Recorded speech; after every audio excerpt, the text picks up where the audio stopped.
Hi hello friends అందరికీ నమస్కారం. ఈరోజు ఈ వీడియోలో మన తెలంగాణ రాష్ట్ర వ్యాప్తంగా ఉన్న మహిళలందరికీ ఒక ఊహించని శుభవార్త గురించి చెప్పబోతున్నాను.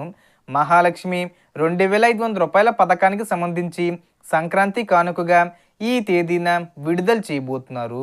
సో డబ్బులు ఎప్పుడు విడుదల చేస్తారు, డబ్బులు పొందడానికి అర్హతలు ఏంటి, సో దానికి సంబంధించిన పూర్తి ఇన్ఫర్మేషన్ ఈ వీడియోలో తెలుసుకుందాం. వీడియోని ఎక్కడ కూడా స్కిప్ చేయకండి ఫ్రెండ్స్, అండ్ వర్డ్ చూడండి.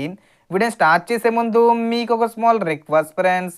టీజీ గవర్నమెంట్ నుంచి మహాలక్ష్మి పథకానికి సంబంధించి మరియు ఇతర పథకాలకు సంబంధించి ఏ చిన్న అప్డేట్ వచ్చినా మీరు మిస్ కాకుండా ఉండాలంటే వెంటనే మన ఛానల్ని సబ్స్క్రైబ్ చేసుకోండి.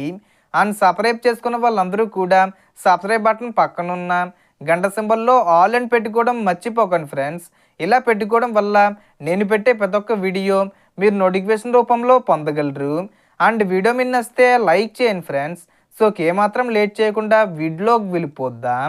సో మహాలక్ష్మి పథకంలోని చివరి పథకంగా ఆడబిడ్డల కోసం రాష్ట్ర ముఖ్యమంత్రి శ్రీ రేవంత్ రెడ్డి గారు మహిళా శక్తి పథకం పేరుతో ప్రతి నెల 2500 రూపాయలు నేరుగా మహిళల ఖాతాల్లో జమ చేయడానికి ఈ పథకాన్ని ప్రారంభించబోతున్నారు.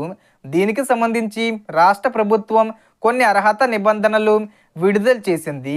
ఈ అర్హతలకు అనుగుణంగా అర్హత సాధించిన మహిళలకు మాత్రమే ఈ పథకానికి సంబంధించిన డబ్బులు విడుదల చేయనున్నారు.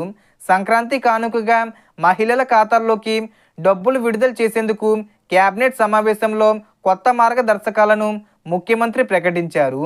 ఈ పథకం కింద తెలంగాణ రాష్ట్రంలో శాశ్వత నివాసి కలిగి 18 నుంచి 60 సంవత్సరాల వయసు మధ్యలో ఉన్న మహిళలు అర్హులు. ముఖ్యంగా ఎస్సీ, ఎస్టీ, బీసీ మరియు మైనార్టీ వర్గాలకు చెందిన మహిళలు ఈ పథకానికి అర్హులు. వార్షిక ఆదాయం గ్రామీణ ప్రాంతంలో 1,20,000 రూపాయల లోపల, పట్టణ ప్రాంతంలో 1,40,000 రూపాయల లోపు ఉండాలి. కుటుంబంలో 4 చక్రాల వాహనం ఉండకూడదు. అయితే ఆటోలు, ట్రాక్టర్లు, మ్యాక్సీ క్యాబులు ఉంటే ఎటువంటి సమస్య లేదు.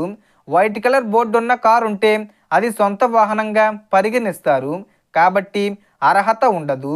ట్యాక్సీ అయితే తప్పనిసరిగా ఎల్లో కలర్ బోర్డు ఉండాలి. రేషన్ కార్డులో ఉన్న కుటుంబ సభ్యులందరికీ ఈకేవీసీ పూర్తయి ఉండాలి. కుటుంబంలో ఎవరు ప్రభుత్వ ఉద్యోగి లేదా ప్రభుత్వ పెన్షనరు అయ్యి ఉండకూడదు. మున్సిపాలిటీ శానిటరీ వర్కర్లకు మాత్రమే మినహాయింపు ఉంటుంది. నెలవారీ విద్యుత్ వినియోగం 300 ఇంట్లకు మించకూడదు. భూమి విషయానికి వస్తే తడి లేదా మెట్ట భూమి 3 ఎకరాలకు మించకూడదు. మొత్తం భూమి 10 ఎకరాలకు మించితే ఈ పథకానికి అర్హత ఉండదు. మున్సిపల్ ప్రాంతాల్లో నివాస లేదా వాణిజ్య స్థలం 1000 చదరపు అడుగుల కంటే ఎక్కువ ఉండకూడదు. ఈ అన్ని నిబంధనలకు అనుగుణంగా అర్హత సాధించిన మహిళలకు మాత్రమే ఈ పథకం కింద డబ్బులు వస్తాయి. మిగతా వారికి ₹1 కూడా రాదు. సో ఈ పథకాన్ని సంక్రాంతి కానుకగా జనవరి 15వ తేదీ వచ్చేలోపు ప్రారంభిస్తారు. ఈ పథకం సంవత్సరానికి ఒకసారి కాదు, ప్రతి నెల అమలు చేయడానికి 2026 సంవత్సరానికి బడ్జెట్ కేటాయించనున్నారు. మొదట అర్హుల జాబితాను విడుదల చేసి అనంతరం సంక్రాంతి రోజున కానీ లేదా సంక్రాంతికి ముందే అంటే 15వ తేదీ వచ్చేలోపే భారీ బహిరంగ సభ ఏర్పాటు చేసి కొంతమంది మహిళలకు చెక్కులు అందించి ఆ తర్వాత అర్హులైన ప్రతి మహిళ ఖాతాల్లోకి నేరుగా డబ్బులు జమ చేస్తారు. ఇప్పటికే రాష్ట్ర వ్యాప్తంగా రేషన్ కార్డు జనగణన ఆధారంగా అర్హులను గుర్తిస్తున్నారు. రేషన్ కార్డుతో ఆధార్ లింకు, బ్యాంక్ అకౌంట్తో ఎన్పిసి మ్యాపింగు, ఈకేవీసీ పూర్తయి ఉంటే 18 సంవత్సరాలు పైబడిన మహిళలకు ఆటోమేటిక్గా అర్హత వస్తుంది. ఇవి పూర్తి కాకపోతే డబ్బులు రావు. అలాగే ఈ పథకానికి ప్రత్యేకంగా అప్లై చేయాల్సిన అవసరం లేదు. ఖచ్చితంగా సంక్రాంతి వచ్చేలోపే డబ్బులు విడుదల చేయనున్నారు. సో దీనికి సంబంధించి ఏ చిన్న ఇన్ఫర్మేషన్ వచ్చినా నేను వీడియో చేసి పోస్ట్ చేస్తాను. ఆ యొక్క అప్డేట్స్ మీరు మిస్ కాకుండా ఉండాలంటే వెంటనే మన ఛానల్ని సబ్స్క్రైబ్ చేసుకోండి.